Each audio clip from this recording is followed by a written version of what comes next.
Hey, this is David Queens at KO Really. I don't usually listen to podcasts. When I do, I listen to Vid in the City. Locks of the Week Radio. Bitches. Coast to coast, internet sports talk.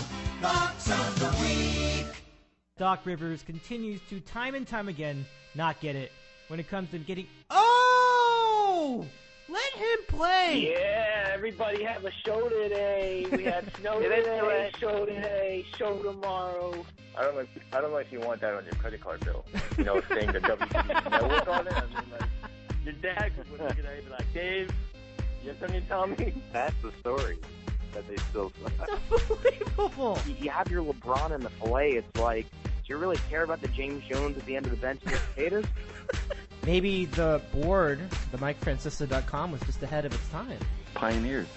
Exactly, yeah. Pioneers, if you will. Yeah. We listen to this guy sit at a desk and picking his teeth every day and all the dumb stuff he does. But it's not like we're changing the dial. We like Nope. Mike. You know, we hate Mike, we love Mike, all that back and forth. Bingo. Unbelievable. The San Antonio Spurs, Dave. What do they say about them? They're boring. They're boring! From Los Angeles, this is Dave in the City, brought to you by Locks of the Week Radio. Now, here's Dave Medina. Good evening, sports fans, and a pleasure to have you here on this Super Tuesday across the nation along blogtalkradio.com and through the internet at DitCow on Twitter. Good to have you with us from Santa Monica. It's been a weird weather week for us. Warm, then cool, then raining. That was our last couple days. Very warm and tons of rain last night, but a terrific day today as we greet you here on the program. Tonight on the show, we'll be starting our first of 3 shows for Super Bowl week. We pared it down from 5 this year to just focus on the good stuff and get rid of some of the filler. So we'll have 3 shows. Show number 1 will be dedicated towards our opening thoughts of the Super Bowl matchup between the Seattle Seahawks and the New England Patriots, along with other storylines going into the game. We can also address other sports and other things as well. We'll talk about Francesacon in just a minute. Day 2, which is tomorrow, part 2 of our 3-part series, is about the matchup itself, the football part of the Super Bowl, where we'll talk about where the advantages are for Seattle, where the advantages are for New England, and we'll have Coach and hopefully Jacob Rosales on with us to talk about that. That is on night number 2. Plus, we have our random questions hour preceding it. So in hour 1, we get random questions with Kevin on the Cape tomorrow, 9 o'clock Eastern. And at 10 Eastern, we'll get into that matchup with Coach and Rosales. It should be fun. Night 3, prop bets at 9 o'clock Eastern time, right here in the city at Ditkow. We'll have Kevin on the Cape with me again, and also Tom from Northern Virginia to break down all the silly, wacky, zany, ridiculous prop bets. Then we close up shop with our predictions. We'll get predictions from everywhere, and then I'll give you my prediction for Super Bowl 49 this year from Glendale, Arizona. Again, a tremendous program lined up for you tonight, a tremendous program lined up for you the next 2 nights, and overall a pretty good scaled back, leaner set of coverage for you here in the city. Good to have you aboard. So let's bring in our first guest of Super Bowl week. He comes to us from Central New Jersey, and he is, as you know, Tom in New Jersey, joining us back on the show after he was with us a week ago. And Tom, welcome to the show. Good to have you back. How's it going tonight? David, I'm fine. How are you? Doing well, and a timely visit for you because we start our program tonight with Francesacon, which we were poking fun at for a while. But let's be honest here, it was a great show. It was a great job by Mike coming to that program, and he really wowed and dazzled the crowd. Tom, let's recap a most eventful weekend. Terrible job by both of us. I think we anticipated it, to put it mildly. Mike is king. Mike is the best. Now, I will say this. If Mike didn't show up, the whole thing would have sucked. Let's be honest right now. If Mike doesn't show up, it's nowhere near as good as it was. But Mike was unbelievable. That 10-minute YouTube video was great. Mike's reaction on Monday in his monologue when he spent a good 10 minutes talking about it, you could tell Mike was really touched by it. And I think he was shocked by how many avid fans he has and how crazy everybody is with him. It's kind of like a cult following with Mike, and there was a lot of play in the newspapers about it afterwards. Grantland had a piece on it by Katie Baker, and it was unbelievable. I wish I had gone just to see Mike, but maybe next year. And he said next year he's going to try and bring a dog, but I don't know how strong Mike and Dog's relationship is now. I was thinking about that before because Michael K. always has Russo on now, especially during the Super Bowl, and I don't think Mike likes that too much. So, what's your opinion on it? Well, just the Russo K relationship. It's an attention grab. I mean, it's just a ratings grab. I'm wondering myself whether Mike even takes it that seriously. I don't think he cares, to be honest. I don't know. You're probably right. We'll see, But, no, that was clear. Like, okay, just to explain what Tom was talking about, Chris Russo, who was, of course, Mike's partner for years and years and years on WFAN, went on the Michael K. show, which happens to be Mike Francesa's chief competition, if you can call it that, but on the ESPN radio station in New York. Well, they did that last year, too, so I don't really think it was necessarily a deliberate reaction to the Francesacon thing, but I'm sure it played into it.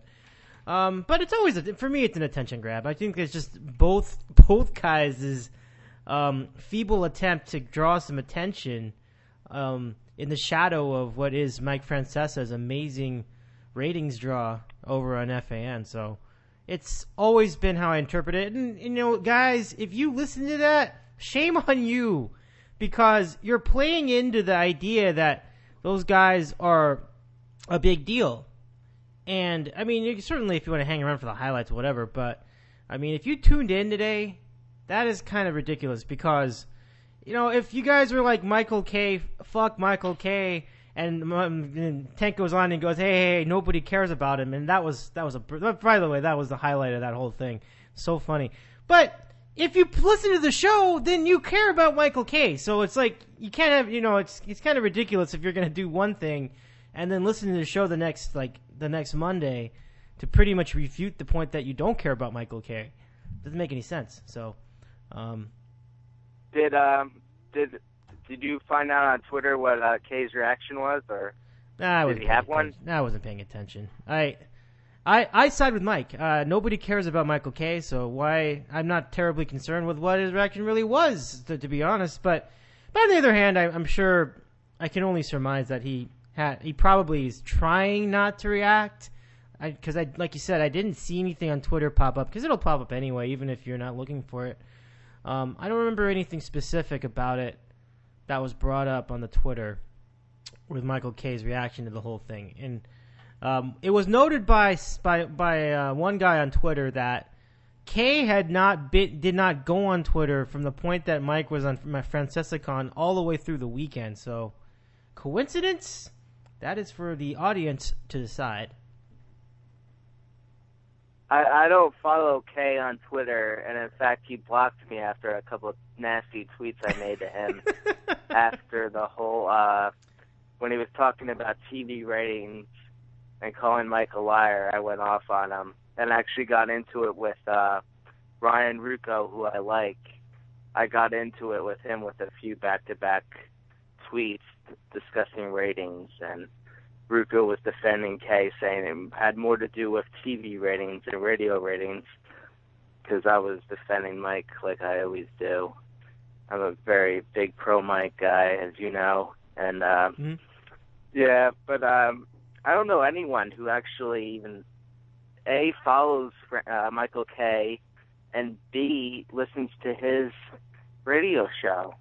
I mean, I try and listen to Michael K. when I'm in the car and Francesa's on commercial break, which is way too much.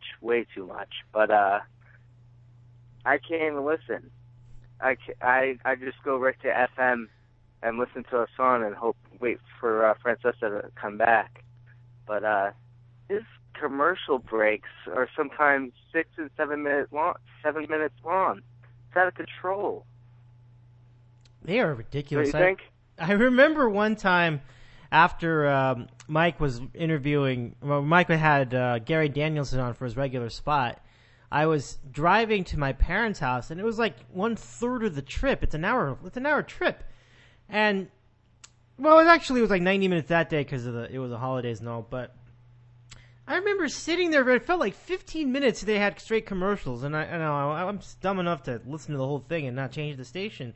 But I had it on the phone, driving around, like, are they ever going to come back? And it was just non-stop commercials for like almost 15 minutes. It was really just outrageous, as you said, outrageous. Yeah, he takes a break at the top of the hour, and he doesn't come back until 6 or sometimes 7 minutes after, and then he takes another break at like 18 after, and he doesn't come back until 26 or 27 after. I'm like, that was today. I'm like, are you freaking kidding me? He's on the air for like half an hour every hour. It's absurd. It's pretty close to that. And then if you throw the updates in there, that's taking more time away. The actual on-air content. The updates is the biggest waste of time. Yeah. Chernoff can tell you all he wants about how important the updates are, but those are the most worthless things. Those should be 2 an hour tops.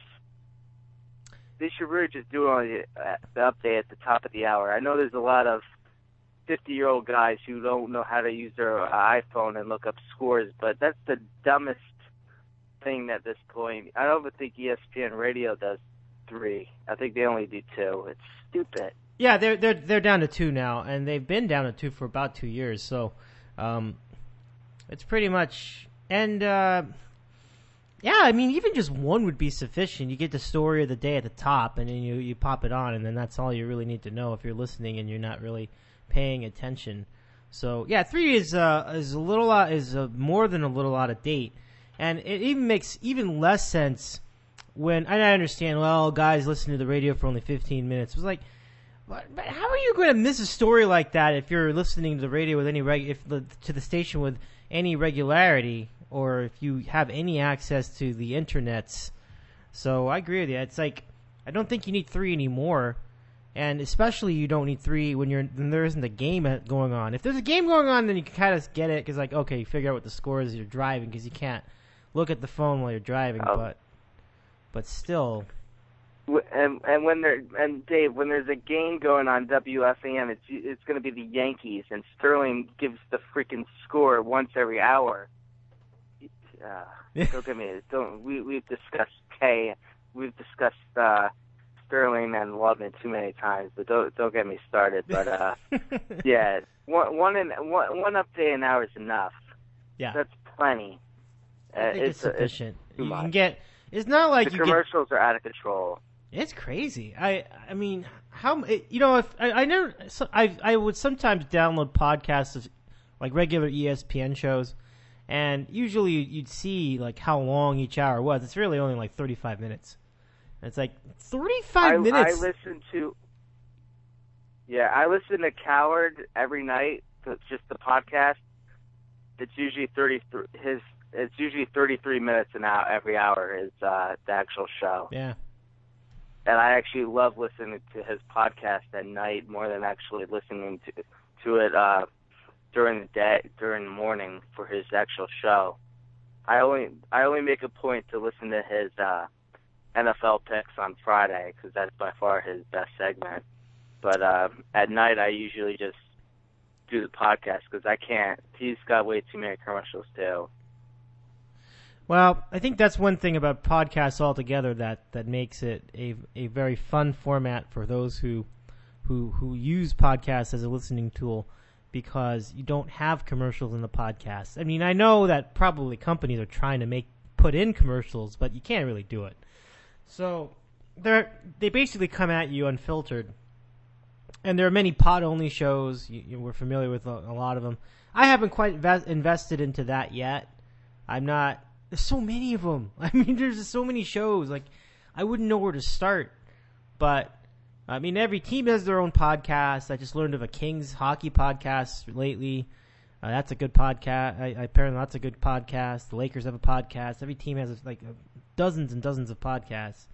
And so I'm kind of surprised that the Mike doesn't have his own podcast, which was an idea I came up with. Do you listen to what?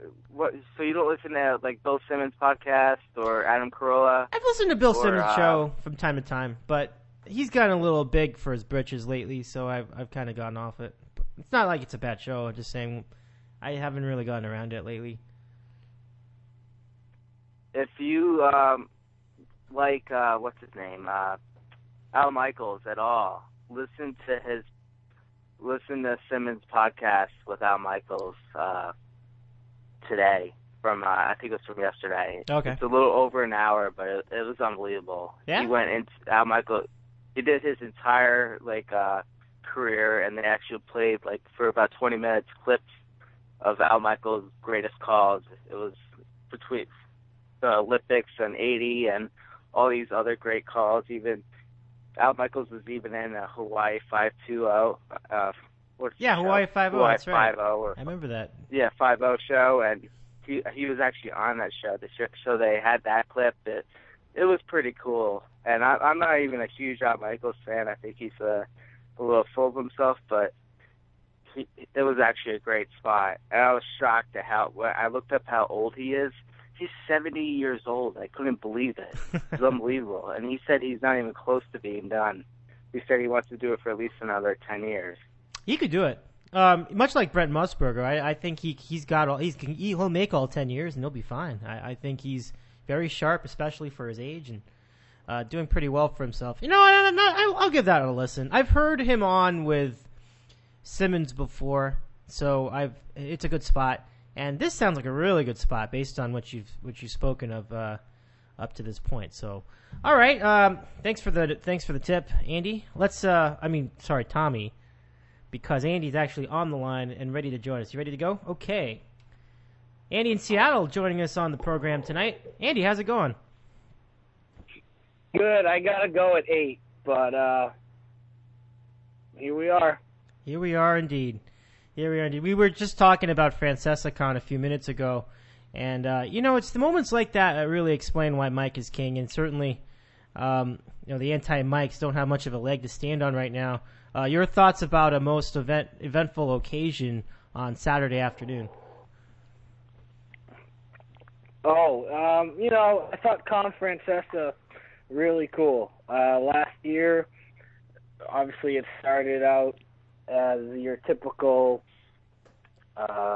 make the mountain out of a molehill and a little bar crawl, and then obviously Mr. Mike got involved. And I was watching basketball, playing golf all day Saturday, so I didn't really get the exact play-by-play like a lot of people that weren't there were doing on the Twitter and on the board. Because if you go on Twitter on Saturday, you basically get full play-by-play, blow-by-blow of everything that goes on at Francesacon. Oh, here's a guy dressed up like a Diet Coke bottle. Oh, here's a guy that's dressed up like Mink Man. Oh, here's a guy he's actually dressed up like 87733766666. There's 10 guys. Each of them have a number. God. And so, everything Mike related was there. And so bits and pieces on Sunday and Monday, especially on Monday morning, seeing the video of Mike addressing, Mongo Nation just reminded me of a scene out of, I don't know if you guys watched Game of Thrones, but it reminded me of Game of Thrones at King's Landing, especially season 1 when I don't want to spoil it. Spoilers, they can't spoil the show.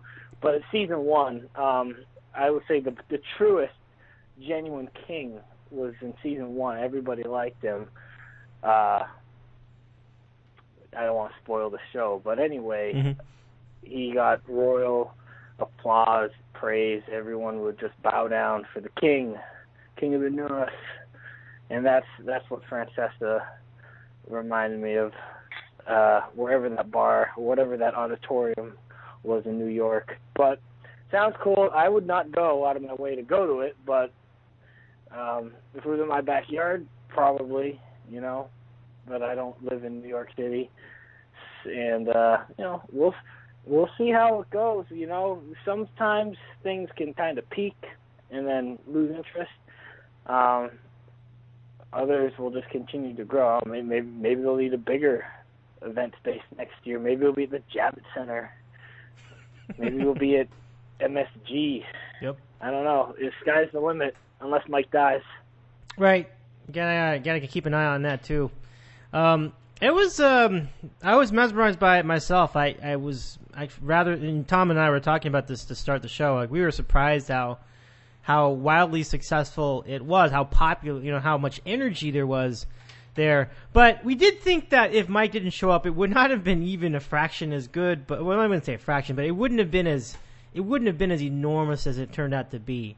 And so that owes to Mike's good spirit, really. I mean, he's got a good attitude, certainly, embracing the nation and not trying to go against it. And I got to give him a lot of credit there, because I don't know how every host or how every big personality would react to a situation like that. So you find that Mike is a man of the people yourself, Andy? Man of the people, I don't know about that. I'll say this, he can definitely be thin-skinned about certain subjects, but whether you want to, Dan Patrick or Michael Kay, any of his one-time contemporaries and peers, they just end up turning into adversaries for whatever reason, and he definitely holds grudges. But in terms of all the criticism from the mongos and his listeners and the fans, his people that listen to him because they hate him so much, he has to know, at least 1,500 people at the same time are thinking he's a fat piece of shit when he's being mean to their team. So, if he were to dwell on that, then he would get sad. But the fact that it just rolls off his back, I guess props to him. It also helps that he's a millionaire too. So, right. Then he's got a driver that can get him to point A to point B. Mm-hmm. So, good for Mr. Mike. Yep, it's good to see that he's shown some real gratitude towards his fans, and it seems evident that he owes a lot to them for his success, and he's expressed as much. So that's very cool. And the Open on Monday, as we were talking about, definitely I was pleasantly surprised how much time he spent talking about it. So that was pretty cool all the way around. So now let's get into the Super Bowl talk. So. Great matchup for Andy. I think you got the Seahawks, who were in the town he lives, and the Patriots that he's rooted for and grown up with most of his life, if not his whole life. I don't know when that whole question about when you become a fan, or you become a fan at 7 or 8 or whatever. But great matchup all the way around. And in the beginning of the Super Bowl coverage, going back another week to when the championships occurred, the big topic was Deflate Gate. Pretty overblown topic, in all honesty, but, people were running with it and was getting all the national news media stories because of deflated footballs, and people were getting heat. Belichick was getting heat. Tom Brady was getting heat. It was really something else, and the Seahawks were pretty happy to fly under the radar for a while. They came back on the radar today with some of the stuff going on in Media Day, but that's where we are right now. So let's talk about the two teams as we head into Super Bowl Sunday. We'll start with Tom. Your thoughts about both teams going into this game? Do you think that the Deflate Gate is just a bit too much ado about nothing with respect to this matchup? How seriously do you take it?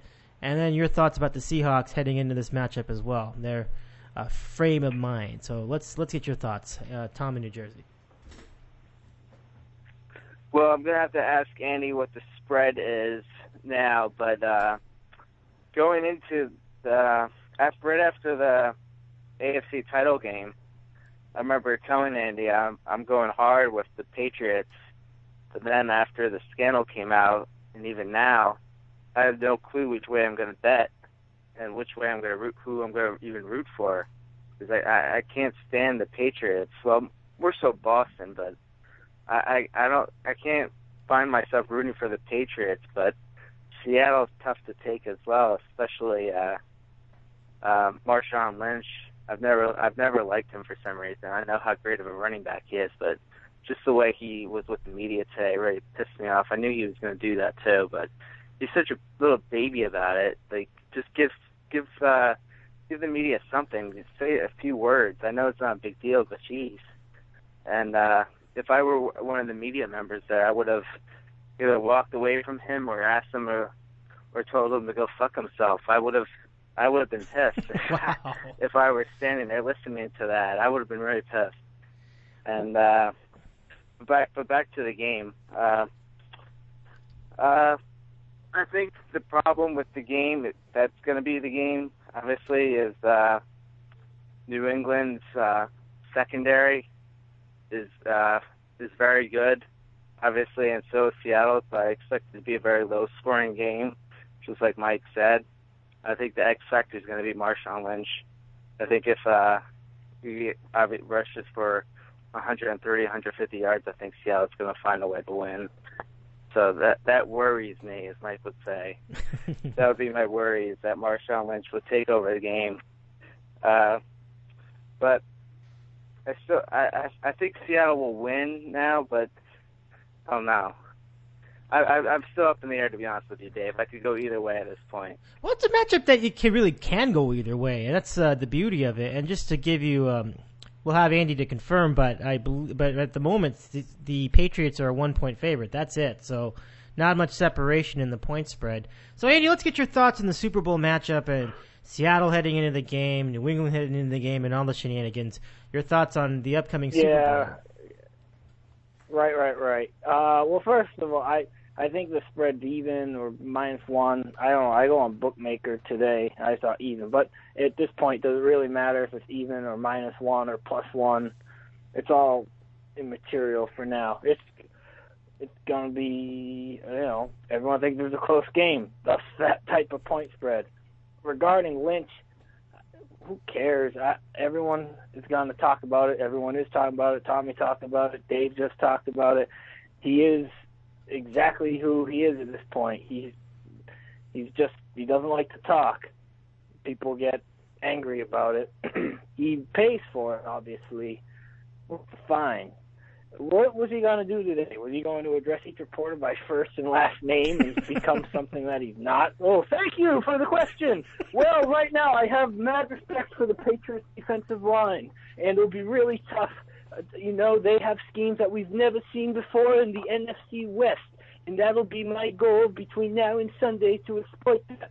He's not going to give you that type of answer. So anyone expecting that answer is just lost. So he's always, he did his same phrase over and over again today. Like he's done that. He did that like 3 other times here with the local people. So whatever.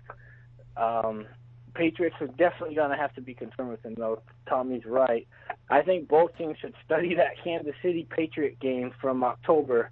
I think because Kansas City and Seattle, they actually run a similar offense.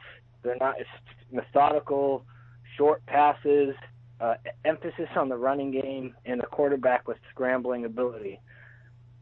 So the Patriots played their worst game against the Chiefs, and they got gashed. Although their defense is good this year, especially the passing game, and it is the passing game, the Achilles would be the running game. So They looked awful against the Chiefs. They looked awful against the Raiders. I'm talking about defending the run, and they looked awful the first game against Miami. So whatever they did in those games, just try not to do it this Sunday.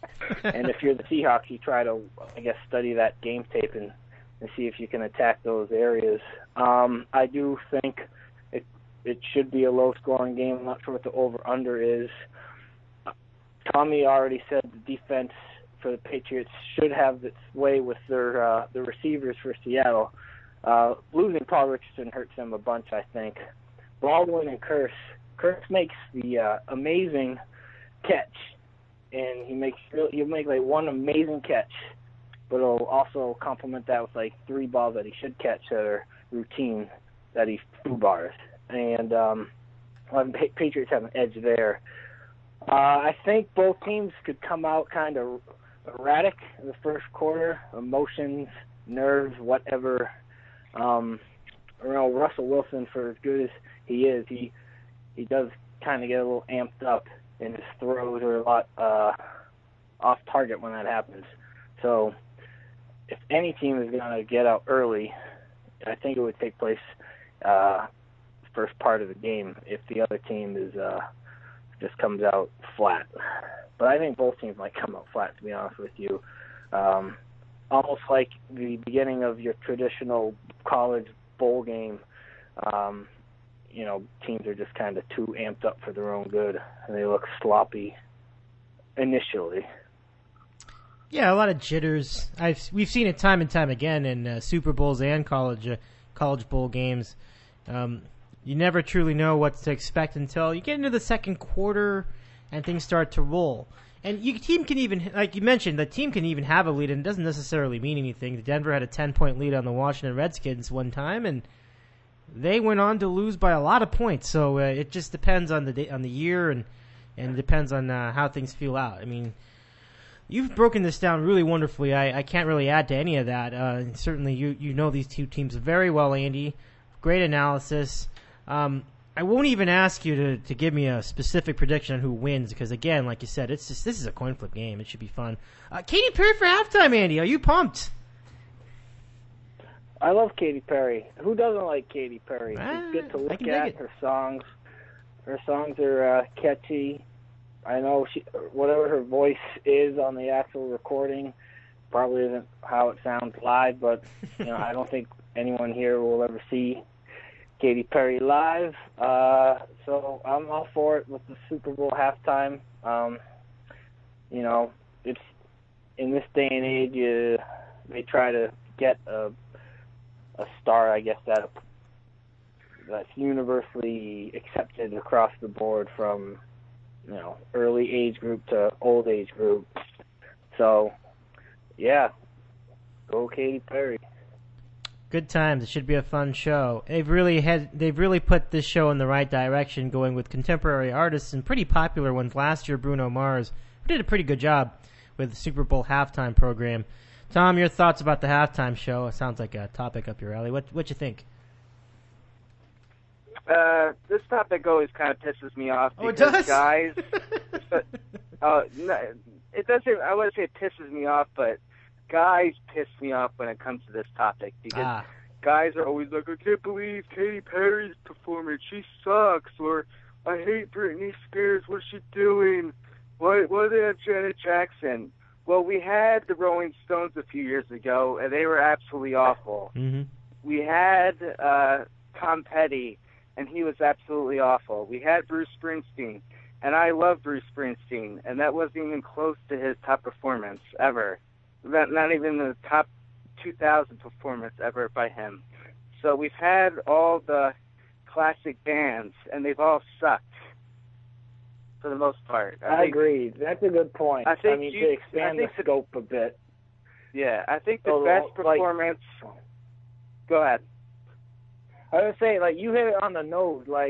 All those guys that you listed, they're all great, especially live, but halftime, college halftime, NFL, Super Bowl halftime is, 25 minutes? So those guys naturally probably have to take a little while to just, bring out all the mojo and their juice.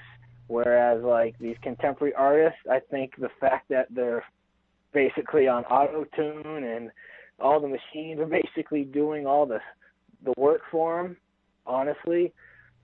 So their performance are going to be more consistent. As RD listens to this and I think the best thing would be someone like U2 who's in their prime, but is still well known to older people. U2 was the best case for the Super Bowl, and they put up an amazing performance after I think it was after 9/11, 2001. Yep. But that's not gonna happen now. So if you ask the typical guy, who do you want to perform? They're gonna come up with these bands like Brand New or even current rock bands like 30 Seconds to Mars. The bands that like 90% of the audience does not care about, and it just frustrates me listening to people say how much they hate like Katy Perry performing the Super Bowl halftime. But who would you recommend? And then they come up with someone that's just awful. Like you could just tell like they have no clue about like TV ratings and what people, the mass majority, would want. You know? Right. It's a very good point. I mean, when people do complain, and then you have to take into question what is their taste in music and how is it fitting with the rest of America, and often it doesn't match. So it's a very good point. So it's like a situation like last year. Bruno Mars was the selection. I'm not a fan of Bruno Mars, but I love the pick. I love the selection because he resonates with the youth of America, and it was a great show. And you put it on, it's like he did a good job. So that's what you're looking for. You want someone that connects with the audience, and that's key. That's more important to me even than just getting someone that you like personally. I mean, the bands I like personally, just as you said, some of them are probably guys that nobody really knows about. Many of them aren't even even in action anymore, inactive, as you would say. Okay, well, let me just quick feeler if you want to spend some time on this. I'm not gonna do it. I was gonna say, what band would you want to have on there that you haven't already seen? But that's kind of a silly question. But think about it. Well, here, if you want to listen to your music, you can listen to your music. That's good. You can put on your iPad for 25 minutes. At halftime, that's the other thing. Like, we're not lab rats where we actually have to watch the halftime. It's 25 minutes. Do your thing. What do you usually do on your regular NFL Sunday halftime? Right. You can go to the office, refreshen up. It's do whatever you need to do. That's what halftime's for. Make a phone call. Yep. Take care of business, as you say. I think like Pearl Jam would have been really good. I think most people would have liked that, but even so, I think I love Pearl Jam, so I'm biased, but even so, I know most women would not like that performance. They would say Eddie Vedder's voice is annoying, or that wouldn't resonate with the women. I think I think they realize that the halftime show is mostly for women and casual fans. They're not gearing towards us. They're going after the 13-year-old girl who wouldn't be giving a shit about the Super Bowl otherwise. But hey, Katy Perry's performing the halftime, so I'm gonna watch and make sure I can see her at least, you know. Tommy's on the pulse. Tommy's in pulse mode right now. Yep, right on it, Tom. Right on it. All right, so with that in the books, let's chat about. Let's see. We can get into commercials, although there really hasn't been much talk about commercials lately. I haven't really heard any big campaigns or anything. No, who cares about the commercials? All right, the commercials will be commercials. The commercials is always weird because the Monday after, everybody's always like, what did you think of this commercial? What did you think of this commercial? And it always takes me at least 30 seconds to think of, like, I don't even remember that commercial. Like, I feel like people, like, write down the commercials or have a weird memory when it comes to commercials. After the game, I can barely remember two commercials. I usually remember the Budweiser commercial, and I usually remember one of the Pepsi commercials, and then there's usually 2 or 3 good commercials, and that's it. It always boggles my mind how there's these people at the place on Monday who are just going on and on about the commercials. I don't really think it's that big of a deal. All right. And it's not that big of a deal because a lot of the times, like you after you see these commercials, it's all the glitz and glamour and hoopla. You forget like what company was that, and then like the next day, like you never see it again. Like some of those commercials are one-offs. Exactly. Like, you never see it again on TV. So half of the commercials you don't even know what product it is. You just right. You might remember like a funny part of the commercial, but you don't remember. Oh, that was a Charmin bathing tissue or whatever commercial. You know, like you don't remember that. You remember like a funny joke. That's I remember true. GoDaddy from Danica Patrick. That's it. That's because she's hot. So you're gonna have hot girls. Maybe you get the Mongo P brain to remember. Or as Tom I remember said, apparently Doritos everybody, a lot of people who zone out commercials 364 days a year just turn their brain on to remember just nonsense. Expensive and nonsense. what's sad is that CBS actually does an hour show with Boomer Esiason. They had it on I think Saturday night with like the top 10 commercials of all time or something stupid like that, and one of the Budweiser commercials was number 1, but number 2 was the Mean Joe Green commercial with Pepsi. I think it's Pepsi, right? Yeah. That was I think Coke. that's like, I think Coke, okay. Yeah. But even so, like, there's only like a handful of commercials that you really remember, and I can't believe the prices these guys pay for these 30 seconds. Like, what's the price now? $2 million for 30 seconds? It was last year. I have no idea. I'll check on it some other time, but no, it's nuts. It's a whole industry on itself. But I certainly think that that had peaked quite a while ago. So it's on to a different subject. Okay, guys. So I mean that's pretty much it for the game. But as far as watching the game, I ask this every year. What do you have planned? And Andy, you got an interesting situation. Your buddies, probably a lot of your buddies nearby are Seahawk fans. So when you watch, are you going to be among other Seahawk fans watching this? And No. No. He's going to Vegas by himself. Oh yeah, Vegas. Of course. Let me just say, Where have I been? I'll bring it. I'll say it as brief as possible. Okay. With playoffs, with Patriots, as I think a lot of people that listen to this program or are sports fans in general, when it's their own team and it's big stakes like the NBA championship or the Stanley Cup, any of the Super Bowl, World Series, you don't want to watch it with a room full of other people, number one. Right. And you don't want to watch it in a room full of other people that root for the other fucking team. So this idea that I would watch it with any Seahawk people here is no. I would watch it by myself in my condo like I watched the Baltimore game, and just in the cocoon. I talked to my dad about that. He likes being in the cocoon, too, with these big games. So, yeah, and this year I am going to Las Vegas.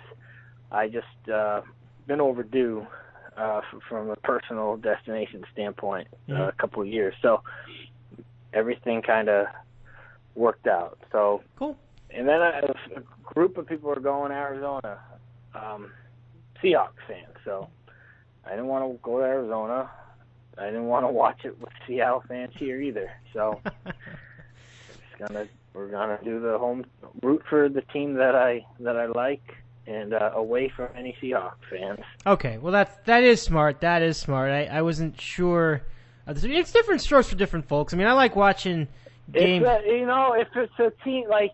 If it were like last year, Denver, Patriot fans don't like Denver, don't like Peyton Manning. So, yeah, root for the Seahawks, embrace it. And just like a lot of other people here, or not here, like Tommy and his group of friends, like, who are they're just going to watch the game because I don't know who they'd root for because they probably hate both teams. But just around the country, people would have really no dogs in the fight per se will be more inclined to view this as a social gathering, but there's no social. This is not a social event for the Patriot Mongo. Well, that is a good job out of you because I understand completely. Like you don't want to be watching certainly don't want to be watching with alternate fans. I sometimes forget about your ties. Because the ending is not good for anybody. It's not good for anybody. Right. So Absolutely. Ooh, congratulations. None of that. This is going to be raw. None of that. Get it. Get fired up here. Totally get it. Yeah. All right, let's swing the question to Tommy, who does not have a dog in the fight. What are your plans for Super Bowl Sunday?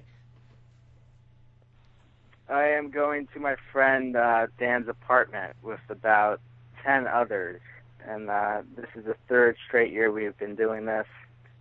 I think most of the people are going to be rooting for Seattle because of a lot of the people are Jet fans, and Jeremy even said if anyone's rooting for Seattle, I'm going to kill them. Like, Jeremy's that hardcore of anti-Patriot, pro-Jet guy that he wants to, like, literally kill people who are going to be rooting for Seattle in the game. And I told him that I might be rooting for Seattle just because of betting, and he even told me, like, I'll pay you not to. That's how psychotic he is. He even said, I'll give you $50 if you do not root for for Seattle. So he's out of control. But, yeah. But back to Andy, I completely agree with him when it comes to when your team is playing, you don't want to deal with the stupid woman who doesn't have any clue what's going on, who's having side conversations the entire time while you're trying to watch the game. You don't want to deal with if someone's rooting for the other team, especially if your team is losing, because you might start a fight. It gets very, like, as a Giant fan, I remember when they played the Patriots, the second time, there was an actual Patriot fan where I was, and it was like 99% Giant fans, and then there's just one Patriot fan. I remember he stayed quiet the entire game because he knew he couldn't say anything because he was completely outnumbered. So that was good, but I understand Andy's point of view. You don't want to deal with nonsense, especially when it's the Super Bowl. If it's a regular season game, okay, it's fine. But Super Bowl, it's all or nothing. So I understand it's a huge event. People are just watching to watch. But, yeah, I completely agree with Andy. Yeah, it's definitely well produced by him. And Andy, as far as the trip to Vegas, I understand Oat Man is going too, as a fellow Kids Club member. So I heard rumblings of possible meetup with the Oat Man. What do you feel about the prospects of meeting Say Hello to Otis? Oh, he likes blackjack. I like blackjack. Like drinks. He likes drinks. We both like Las Vegas. So, a lot of blackjack tables in that city. So it's a small world. Mm-hmm. I dig. So, yeah, the idea of maybe playing blackjack, doing a little 1, 2, 3, beat ping kind of thing, yeah, that would be pretty cool. But, we'll see what happens. Maybe watch some college basketball. Cool. Are there any particular places that have been especially good? Do you get superstitious about particular casinos when it comes to blackjack? Well, I mean, this is gonna, like, to the Captain No Fun will be incredibly sure, because there's no such thing as, like, there's really no such thing as luck. It's just personal idiosyncrasies here. But yeah, I find the Mirage horrible in terms of personal luck. The first time I was ever there, I was with my buddy, the Nibbler, and it was packed. It was Super Bowl Sunday, Super Bowl weekend for Eagles, Patriots. So 2005, wintertime, and there's not a seat at a blackjack table to be had. Forget about $50 a hand, forget about $25 a hand. $15 tables, they're all crowded. One seat opened up. I was like, hey, Nibbler, you take it. I'll find another table. So Nibbler takes the seat, and I end up finding another table and get crushed. My first time in Las Vegas, 22 years old, just being a mongo. Playing by the book, though.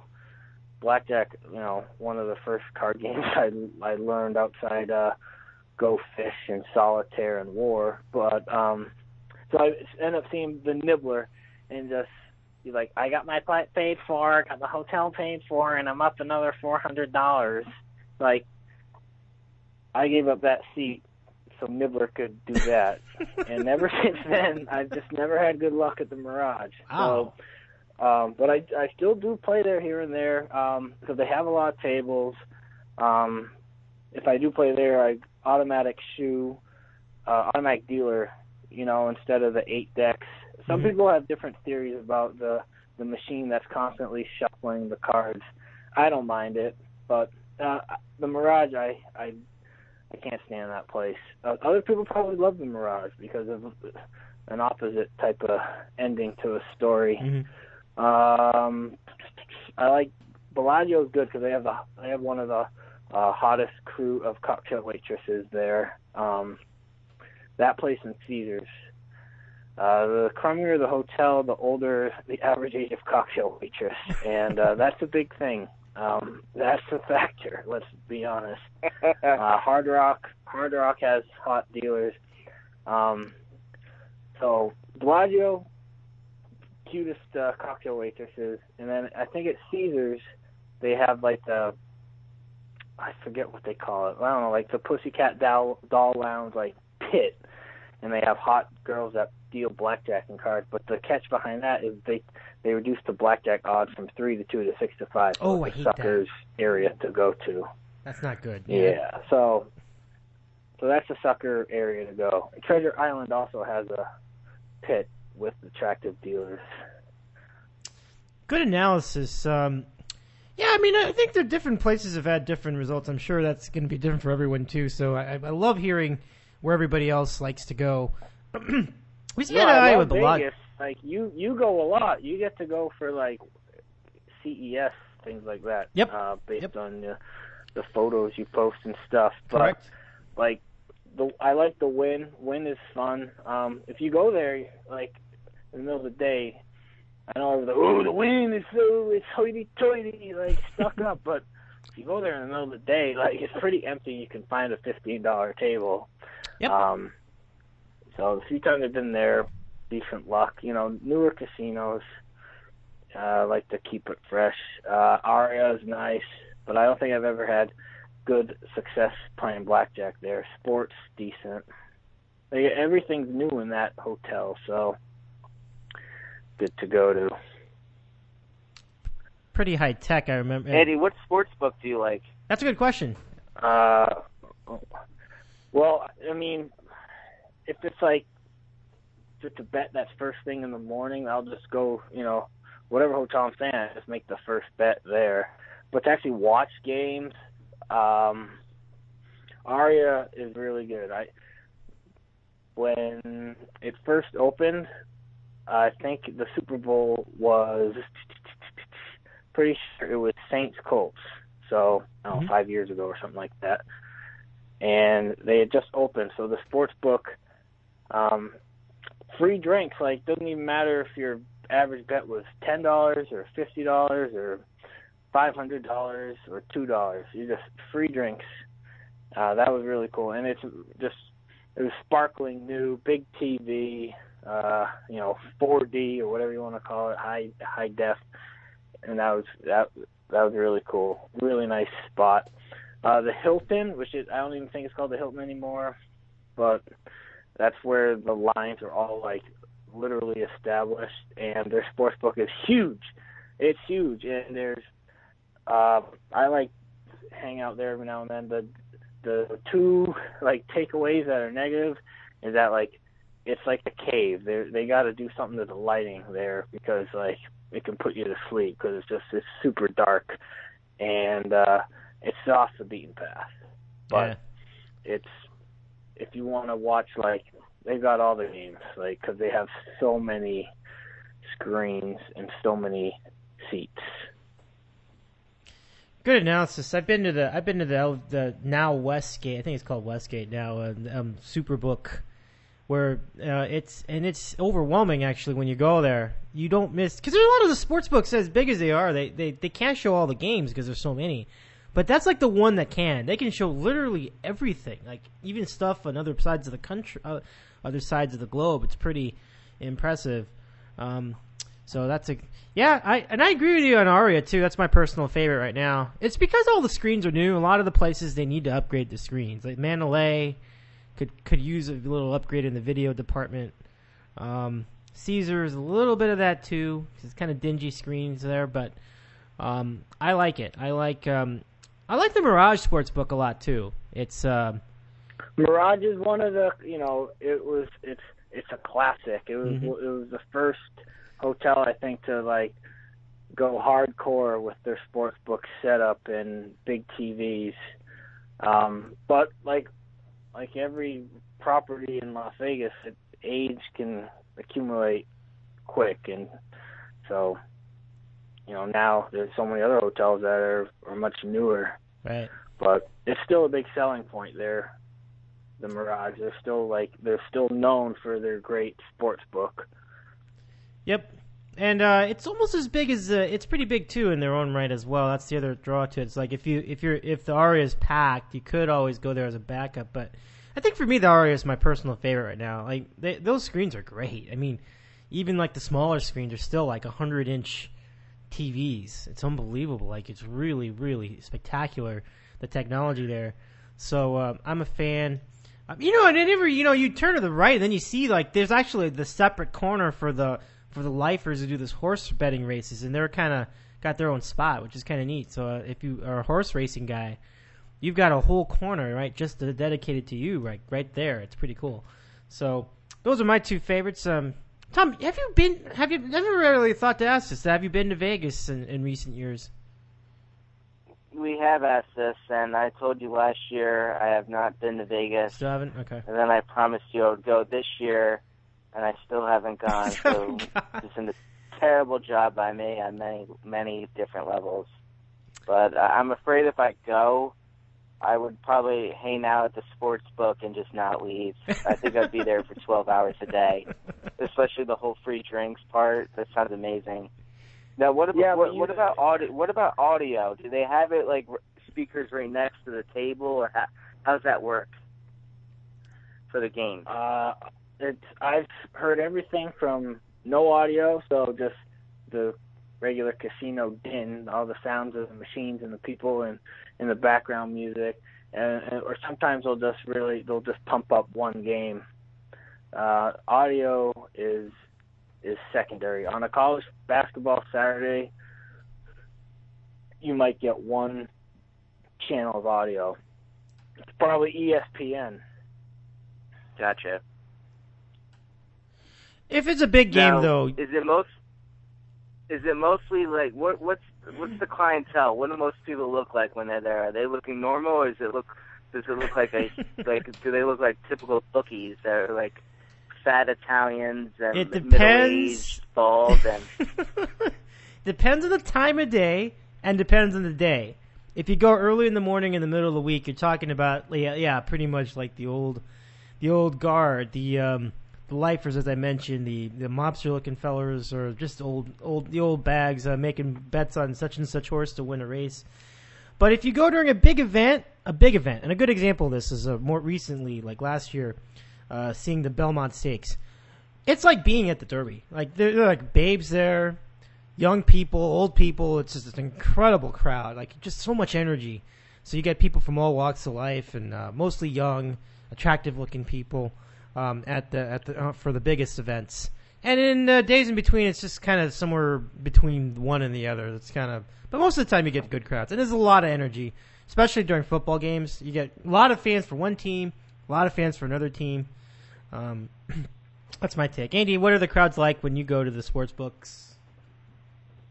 You nailed it basically. Like it all depends on what time of the day it is. First thing in the morning, you got a lot of people that are just like, oh shit, I got 15 minutes to go down the elevator, make this bet, and then I'm gonna go back to bed for an hour. But I have to get this bet in because it's 9 a.m. and this is a good game. I gotta get it in.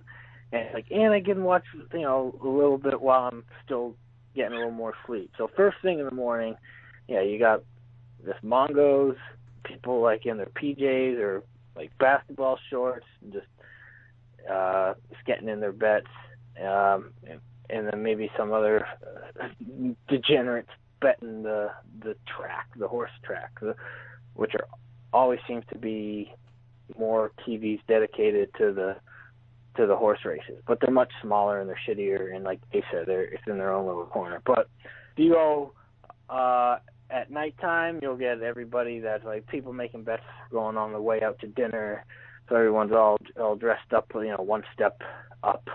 And then if it's Saturday afternoon in September, you see a lot of fat people wearing jerseys. Let's be honest. You see a lot of adults wearing jerseys.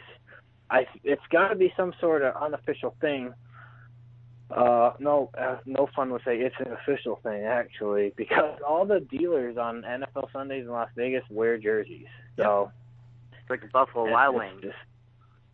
That's right. Buffalo Wild Wings do too. So everyone will be wearing their jerseys. Sometimes they do it because they just decided to just choose a team that's close to them, and they're not actually football fans. So, and I understand that because, like you said, like they're kind of put to the task of doing it. But others actually are like big fans of the team. So, like I talked to the guys making the bets and just chat a little bit about the team they're rooting for, and you get a sense for it either way. But it's a good time. I so occasionally run into a fan of somebody wearing a jersey of the team I root for, and so I was like, "Hey, how about that team?" And it's a good time. That's a good observation though, because that's kind of that's true. I've seen it in every casino, so that's a good time. Question for both for you, Annie. Have you had the chance to partake in Legacy Stadium yet? That's like the new thing. It's sort of like a cross between a sports bar. I don't like it. Not into it, huh? Okay. Be like, whoa, Andy's got a grudge against. I just don't like that area. What's weird about that sports book is because it is like they want to be considered a restaurant. I understand that, but they take it way too far. So you have to walk through that entrance, and there's a hostess there. And every time, I've been lucky to stay at the Venetian and the Palazzo before on someone else's dime. So that used to be like I would go there to make bets and stuff. And every time you go down there, the hostess greets you thinking that you're going to go there for a meal. It's like, I'm not going here for a meal. I'm just going to the sports book, going to make a bet. And, it's like, here, hello. I'm not, no 1 for lunch, no 3 for dinner, just making a bet. And it's, and I've been there for food actually one time, but it was like Saturday night and the games are all done. And I'm like, this place is a sports book too? Like, so, I don't know, it's weird. And it's like, it's got like, not a claustrophobic feel to it, but it's like, it does feel like you're in the basement. Interesting. Yeah. Not true, because the stadium, because you go in, and you have to walk down to get to that counter. So you definitely, the basement feel is actually a pretty accurate depiction. That is it's an interesting spot. I think of it more of a sports book I think of it more of a sports bar than a sports book. So I think, it's kind of in that sense, it's sort of got an identity crisis. They can't really decide what it is. But is it great as a sports bar? I mean, you got to pay table minimums, so I don't know. I had a good time with it because I managed it at a decent time. But as far as actually a place to make a bet, it's kind of tough. And then the Venetian Sportsbook is weird too, because I guess you can make the bets, but you can't actually watch the games because every single seat is reserved for VIP. Have you ever even seen the Venetian Sportsbook, Andy? It's this newfangled thing. Yeah, I have, but the location isn't very ideal. Thus, like, you have people that stay at the Venetian actually go to Legacy's, because Venetian and Palazzo are basically back to back. And but no, I've never been like, I'm going to sports games at the Venetian Sports Book.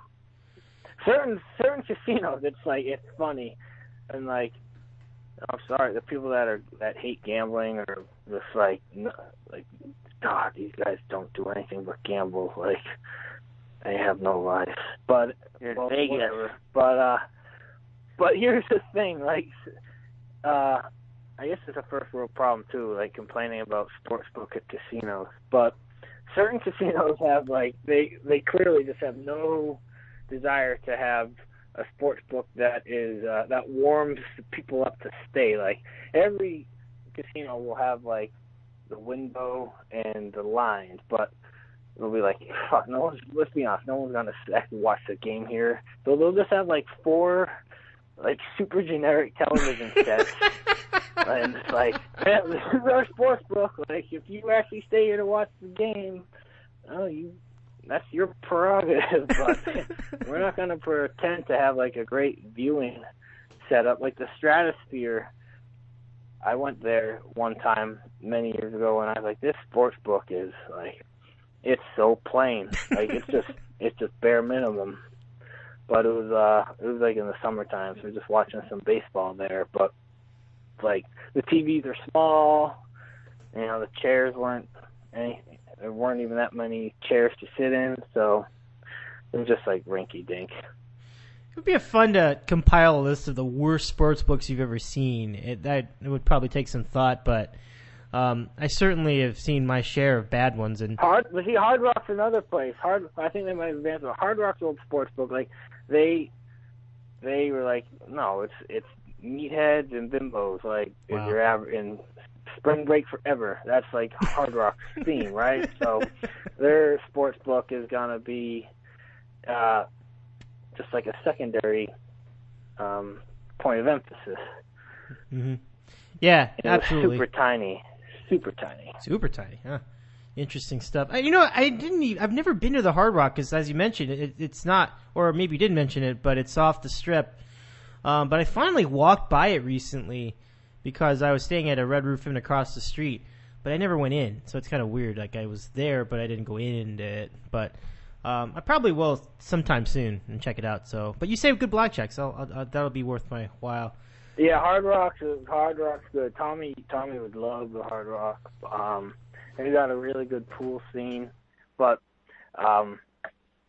and they all, because it's a Hard Rock, they got good music in the background. They got a nice circle bar. And a young crowd. I haven't been there the past 2 times. Didn't get to go to Hard Rock. Just a little disappointing because it's a good place. I dig it. Yeah, I should definitely check it out.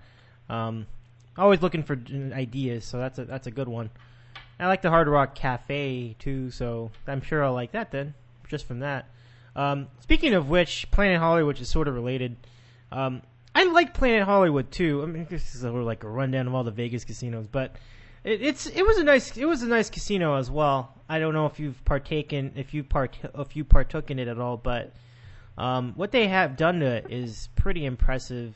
They have some good restaurants too. So that's my Las Vegas question, I promise. But your thoughts on Planet Hollywood, if any?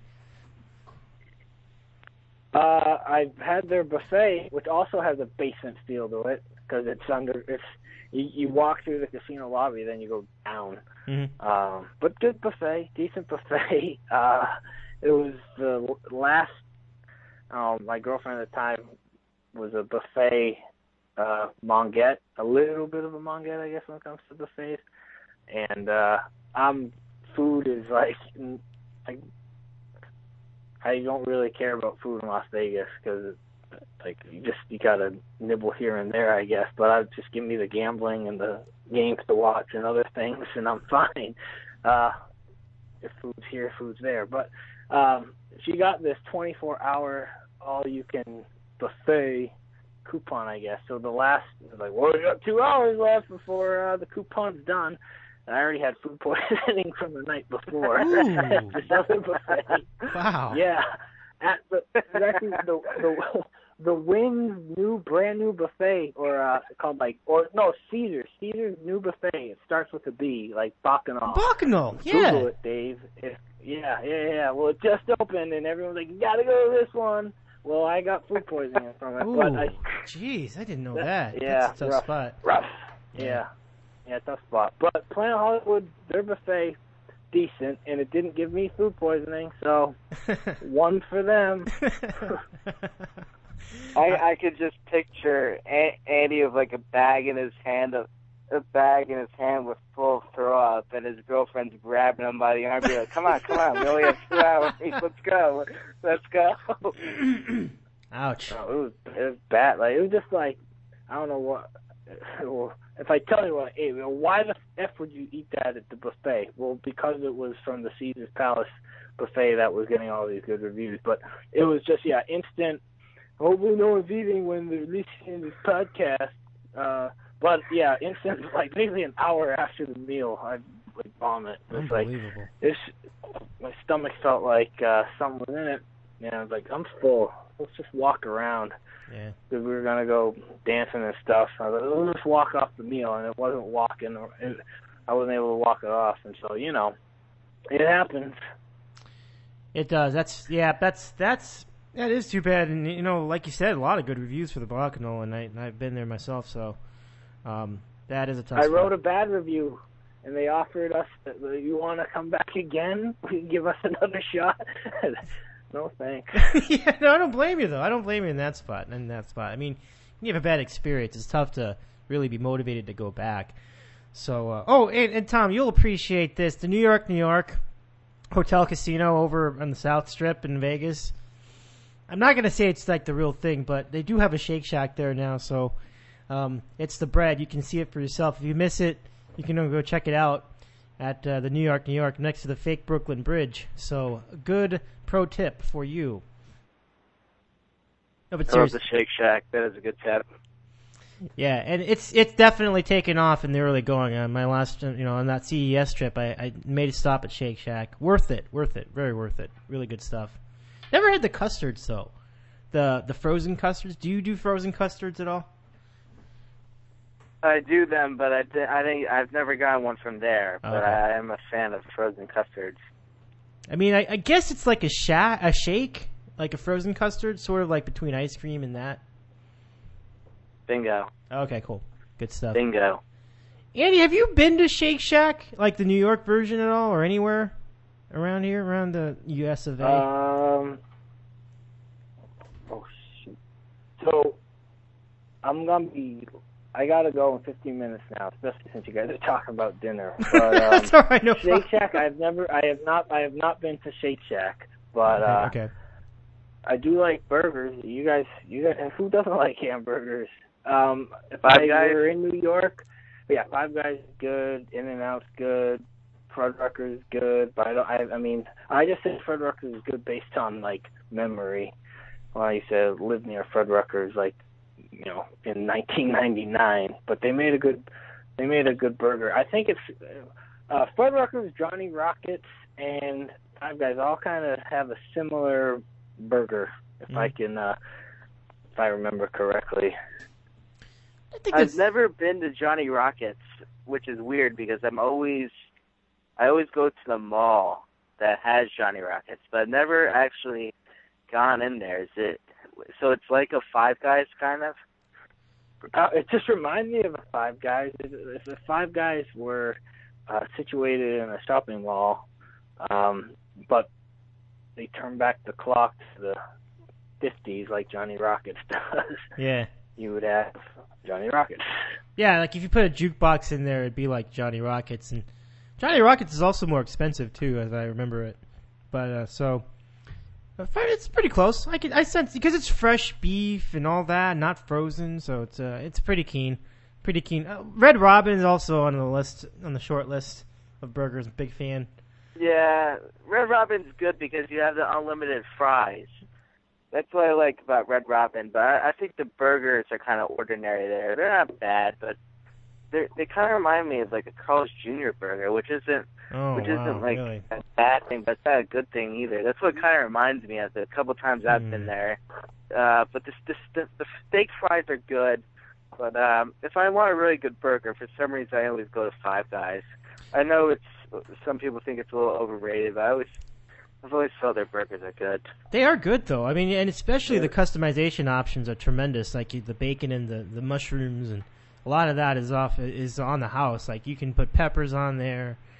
I like that a lot. That is really a cool aspect of the burger. And their fries are great, but certainly you get so many of them. You got to order them for 2 or 3 people because you get just a ton of fries, and they're nicely seasoned. Yeah. You have to get the fries, but then you realize like 2/3 of the fries are uneaten, and you throw them all out, and you feel like you're wasting all of them. But like you have to get fries with the burger, you know. The peanuts aren't enough. You need fries too.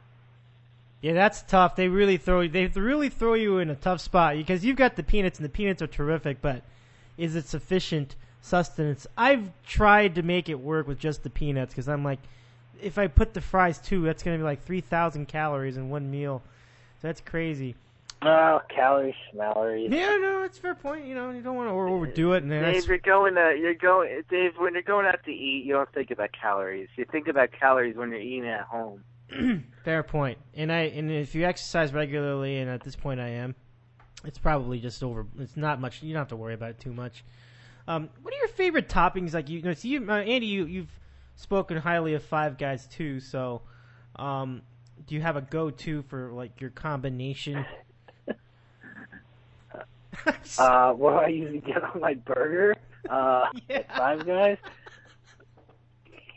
Yeah, I usually say light everything. So cheese, lettuce, tomato, mushrooms, jalapenos, and some hot sauce and mustard. Okay. Light everything.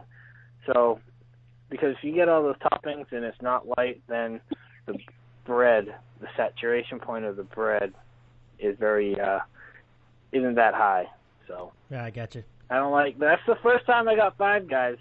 See, here's the thing: the classic "don't judge a book by its cover" or give things another chance. What the fuck are you talking about burgers for? Why are you guys talking about more issues around the world? Like, no, we're talking about burgers. Okay, sorry. Yeah, first time I had Five Guys, everything fell apart because I got too many condiments, and I was like, just Bingo. And then next time I was like, just go light. Try some mushrooms and some peppers and light, hot sauce. And I was like, oh yeah, the bread's really good as long as it doesn't fall apart. They're starving people in India, and you guys are complaining about burgers.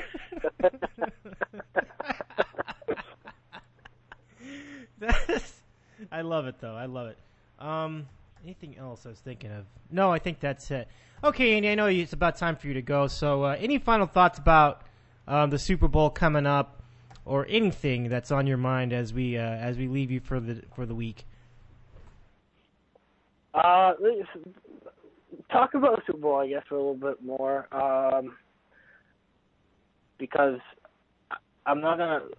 The media day is over, so tomorrow's Wednesday. Like, this is just a regular non-Super Bowl week. Like, imagine if it's just September 17th, week 2 or 3 or whatever. Like, now is the time we could actually start like getting juiced up for the game. So now we're like, Super Bowl. You can't. There's so much hype because there's 2 weeks, and everything has to be a storyline. They expand. Well, Pete Carroll used to be a Patriot coach for 3 seasons.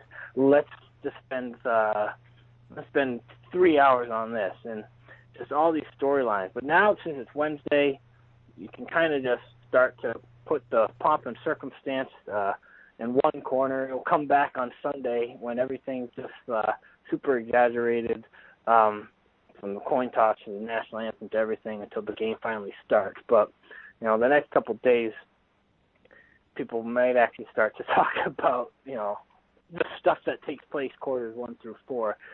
If I'm a Patriot fan, another thing I'd worry about is Brady is starting to lock eyes with Gronkowski, to the point where he might get intercepted. He got intercepted. The Colts intercept him doing it. So if the Colts can do it, the Seahawks can do it, because he's such a safety net. Gronkowski is a mutant. He oozes talent, and Brady knows it. And just like Bledsoe and Ben Coates had that relationship, it's the same thing. Now, having said that, the Seahawks, they're as great as their defensive Legion of Boom, when they do get exposed, it's in the middle of the field. It's not the sidelines. And the Patriots, Gronkowski those seams are usually down in the middle of the field. So it's like, who's gonna take that first step? Is Brady just overlooking, or not overlooking, just being too focused on Gronk, or the Seahawks on to capitalize on that, or is there inability to? That's also their underbelly on defense too. So that'll be interesting. As far as like special teams, I don't care who knows about that, but it should be a close game.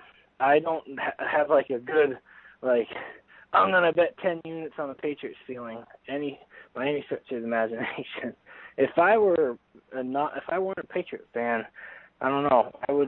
I'd probably lean Seattle, to be honest with you, at the moment. All right, well, that's very well put, Andy, and I think a very fair analysis. Thanks very much for that. And let's now go to Tommy for his final thoughts on this Super Bowl Sunday. Andy just made me think that maybe, just maybe, Belichick puts 9 in the box, and they force Wilson to beat them, which I think is very likely, obviously, and that kind of worries me as if I'm New England, because what was I just gonna say? I forgot, but yeah, I'd be worried about New England if they put 9 in the box, 8-9 in the box, because I think Wilson could beat New England secondary under that certain instance. And I think New England's obviously going to try and limit Lynch, and they're going to put a lot of guys in the box. So I think Seattle's going to win a close game. I think it's going to be something like 17-14, 2017, something like that, Dave. I don't see it being more than a touchdown. I think it's going to be 3 or 4 points either way. Yep, I mean it's. I'm not seeing it being a wider margin than that. I'm at the moment leaning towards the Seahawks, and we'll see if that holds throughout the rest of the week. But it's this game where I think either team could win, and I think you would not be surprised. And it just goes to the good matchup we have. So, fellas, this has been fun. I really appreciate you guys coming together again. Andy, congratulations also on co-championship of the Kids Club picks too. I wanted to mention that nicely, especially because you were started like way down, and then you came back, and that was a really good job out of you with that finish. Scuba gear. We had the scuba gear on early, and I ended up getting above sea level. So those journeys are stressful but fun. Good stuff. Who came in last place? I think it was Ron in New Jersey. You had a good start. Tough spot. Finished waited at last place at the end. It happens. Even if you have the right idea, sometimes the picks don't go your way, and so you just never know. That's sort of how gambling works, or let's call prognostication. That's how it works. So, guys, enjoy the Super Bowl. Andy, enjoy your trip to Vegas. If you do see Oat Man, say hi to him for me. Tom, have a great time, but back east, wherever you are, enjoy. Be safe. I don't know how bad that's. Apparently, the storm wasn't that bad, but enjoy it anyway. Hopefully, bust. It was a bust. Overrated, the storm. Yeah, we were supposed to get 25 inches. We ended up getting about 6 or 7. Jeez, not even close. So, not even close. Joke. Yeah, it was bad. Wow. Twitter was going nuts last night. I know you don't follow the weather guys in the East Coast. Why would you? But Twitter was going absolutely nuts with people going nuts, saying this is a complete bust. Why is everything closed? And New York City got like 6 inches, and the whole city was shut down. Wow. It was a mess. Much ado about nothing, they say. All right. Yeah. That's it for me. Is that Andy, Tom? Have a great rest of your week. Thanks again for joining us tonight, and here's to a good Super Bowl. Take care, fellas. Bye-bye. All right, see you guys. All right, Good times. fellas. All right, that's Andy in Seattle and Tom in New Jersey here on the program. We'll take a break. We'll come back. We'll have more for you here on the program. Stay with us. This is Dave in the City.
Dave in the City.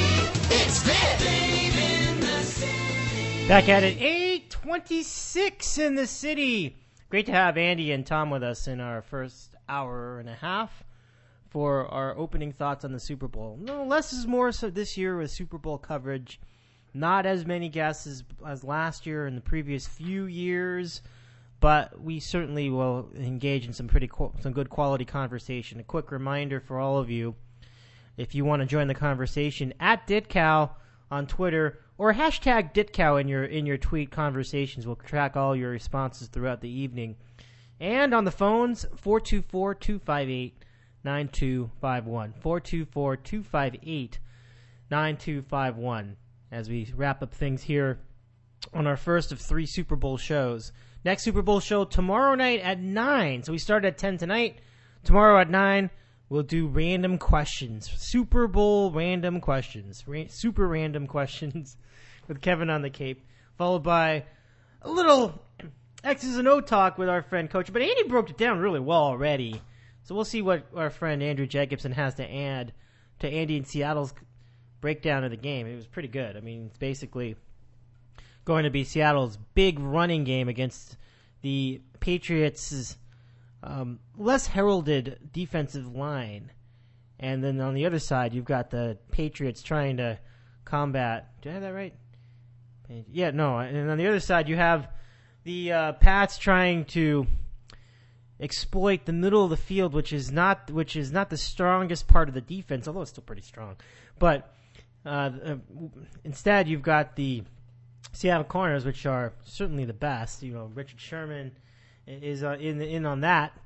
And so how will they combat that? Well, Andy said it to us. It would be just exploiting the middle of the field with the tight ends, specifically Rob Gronkowski, where a lot of the passes go, and the other bulk of the passes go to Julian Edelman, also running up the middle of the field.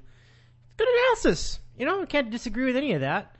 I'm looking forward to a good game, and we are about to find out who the winner of that one will be. Here's the situation. I really felt like this year, the lead up to the Super Bowl was not grabbing me in the same way that other years had been. I thought that I was just ready for the game to start already. I wasn't quite soaking it in as I had been in previous years. And it's funny because I just, you know, you sit back and you look at what everyone's talking about, and the topic of conversation began with the much ballyhooed Deflate Gate and the Patriots' mishandling of football air pressure, where they taking air out of the ball. I mean, did it really make that much of a difference? No.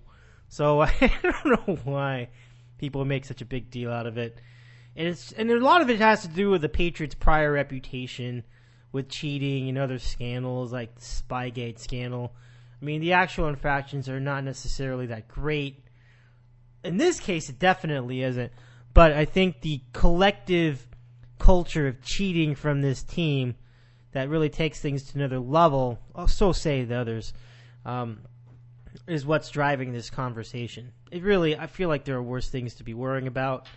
And it's not going to affect the Super Bowl. I don't think whatever they rule, they'll come to that decision after the Super Bowl. I mean, there's not enough time. How are you going to compose an indictment and an injunction against the Patriots that quickly? And there just wouldn't be time. Everybody's focused on getting the Super Bowl on. And I don't think they feel like it's the kind of infraction that needs that kind of attention right now. I mean, it didn't affect the outcome of the game. It was clear to most of us. I mean, when you win a game by like 30 points against the Indianapolis Colts, we were just overmatched from the get-go.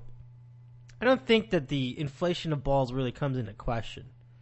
That's a complete beatdown that I'm sure was aided by a lot of things, as opposed to just the mere status of a dozen footballs, which didn't even include the kicking football. So again, it's kind of silly to even go on. So there you have it. You think about that for about 3 days, and you're like, all right, I've had enough. I'm kind of ready for this just to start.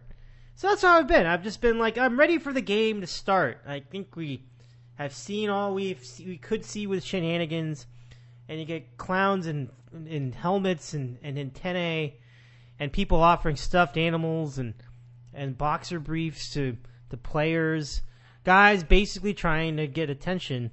And I'm no stranger to that. I've been on the map of trying to get attention myself, but these guys take it to another level. And the thing about Media Day that always amuses me, and I've said it every year when we've done this program, but this is like the one time that the people who don't do sports interview these guys. And so you're just going to end up with some of the strangest, silliest, oddest, and most unusual, most bizarre, most weird, and most ridiculous line of questioning to start with. So if I was a player going through all that, I don't know how I'd react. I mean, maybe I'd take a page out of a different chapter of my life and entertain it, but I could find it very annoying too. I mean, it's a break from what you're normally talking about and from what you're normally preparing during the practices. So there is that angle, but I imagine that you get guys who have no clue about how a football works, that don't even know what a football looks like.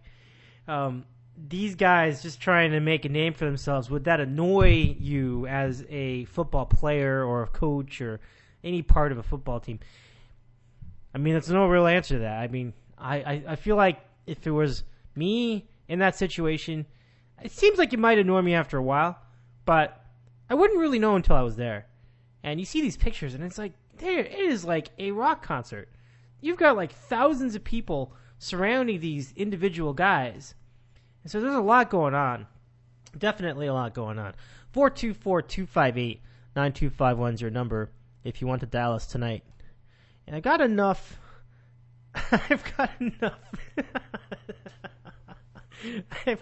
energy tonight to finish out the hour tonight. Often I've just cut it off early. I probably can go another 5 to 10 minutes tonight. But if you want to chat with us, 424-258-9251. Our friend, get your own show. Chris in Syracuse wrote some zingers on the chat tonight. blogtalkradio.com/DaveInTheCity. All about you, vid. All about you. And then he wrote, burgers are important. They are important. No dispute. Burgers are important. I had a burger yesterday, and I enjoyed it. The burger I had was the Carl's Jr. All-Natural Burger. Carl's Jr. burgers, citing what Tommy said, are definitely ordinary, not really anything to write home about. I would take exception to his Red Robin comment. I didn't have time to really bring this up, but I think Red Robin burgers are better than that. But I'm not about to say Red Robin burgers are my favorite, or that they are the best, or that they are of any distinctive quality, well above and beyond what you have at other fast food restaurants. But I enjoy them. I think they're fun, and I think the combinations they use are good. Some of the creativity that goes into the burgers. I think I remember a Chipotle burger, a Hawaiian burger. Those were really good stuff, really good things. But anyway, back to the Carl's Jr. All Natural Burger. Well, let's break it down.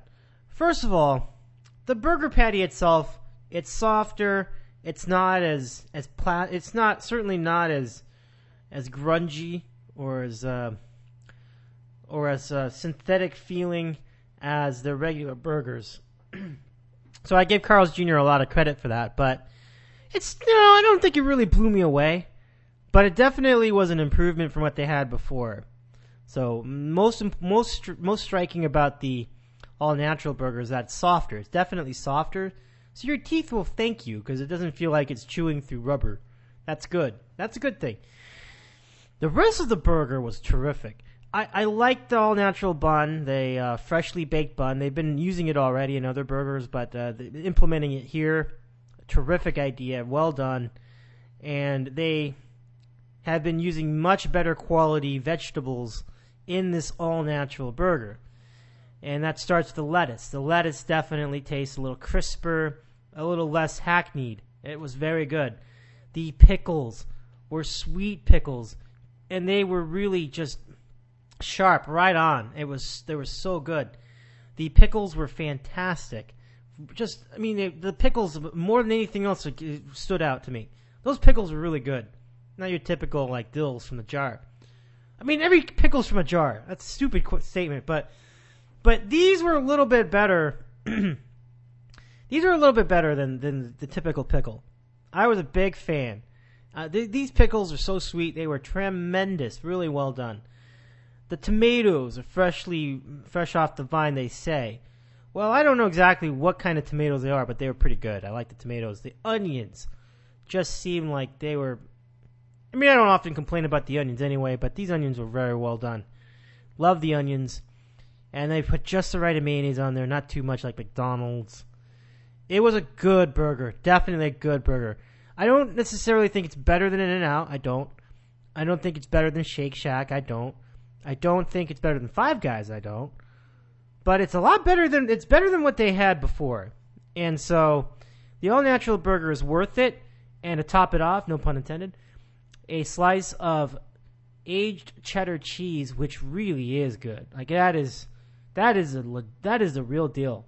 It's not, the distinction between aged cheddar cheese on a burger as opposed to plain American cheese on a burger, which is good. It's very good. In-N-Out uses American cheese too, but the distinction is this is real cheese. This is real flavor, and it's like the difference between real leather seats in a car versus the plasticky synthetic, which is close but not quite there, leather. So that's how I would equate it. It brings an extra air of credibility to the burger, that cheese. But that pickles really blew me away. If there was going to be a reason to get it again, it was the pickles. The pickles were just so good. So the all-natural burger, it's a plus. I'll give it a thumbs up. But I do not rank it above In-N-Out or Five Guys or Umami Burger or any of those. I think it's a capable fast food burger, but still I think it doesn't hit home in every area, but it does well for itself. So I think it's a quality burger that I think you will enjoy, but don't expect the moon. You will get a nice piece of the moon, but not the whole moon. All right, so that's my burger recap. 424-258-9251 if you want to dial us tonight. Last 20 minutes. But I'm not done yet. I have a lot to talk about tonight. We say goodnight We say goodbye to Mike Richards and the Los Angeles Kings. He was dropped today by the Kings organization. He was put on waivers, and he'd been designated for assignment, so he's gone. It's over. Well, 3-year career with the LA Kings. Never got anywhere close to the 60 to 80 points that he scored with the Philadelphia, but he had his moments, and he was a good scorer.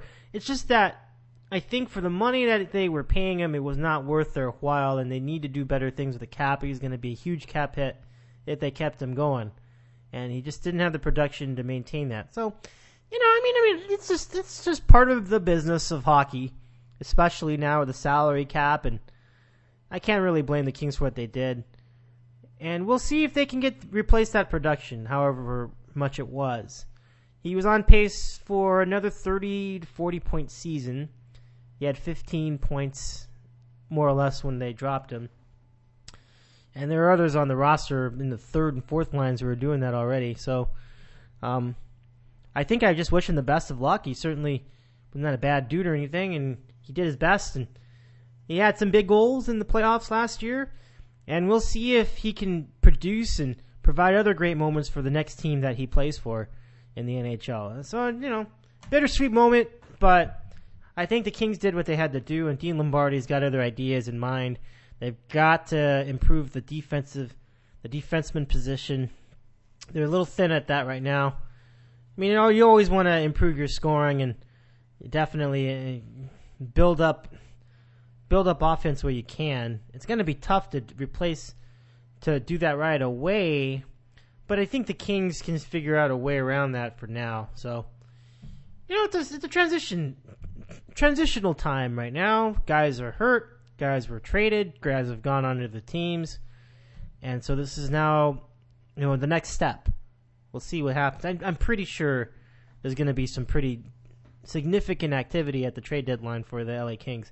We'll see. Also from the NHL, Martin Brodeur retires today. He decides to spend the rest of the year as an executive with the St. Louis Blues, but with stated intentions to go back to the Devils as a member of their front office after the season. So that's pretty good news all around, but yeah, he was shot. Last time I saw him play, I think it was against the Kings, and he did not look like himself. So my best to Martin Brodeur, ending his career on this day in the middle of January 2015. It was a good career, pretty good career. Hall of Fame career. Hall of Fame. Really aren't going to see many others like him, and his ability to handle the puck was really unparalleled by a lot of people. So really impressive. Also today in the world of sports, Kobe Bryant, well, this happened yesterday, but Kobe Bryant officially is to have surgery. I think the surgery is official, yes. Kobe Bryant is getting surgery and will, as a result, miss the rest of the season for the Lakers. And so his shoulder will be operated on, and that is all she wrote. Kobe Bryant, in his 2-year contract, which a lot of people have said was too much money, was too much to bear. I think the physical toll of his many years in the NBA has caught up to him. And so that is that. We'll take another break in the city. Back at it to wrap it all up right here. So stay with us. This is Dave in the City.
back at it in the city at 8:45. That's going to do it for our show tonight. Really a lot of fun. And a good start to what we hope is a very exciting Super Bowl week. Glad to have you all a part of it. Hope you guys are doing well out there. For those of you out east, hope you're going to be able to dig out from the snow. 8 inches? That was it? Unbelievable. But anyway, we will say goodnight. Thanks to Tom in New Jersey. Thanks to Annie in Seattle. And thanks to all of you listening tonight. We will be back tomorrow night, 9 o'clock Eastern, 6 o'clock Pacific with Kevin on the Cape and Random Questions. Stay with us for that. Stay with us also next time or tomorrow for Coach and Rosales. But until then, we'll see you next time.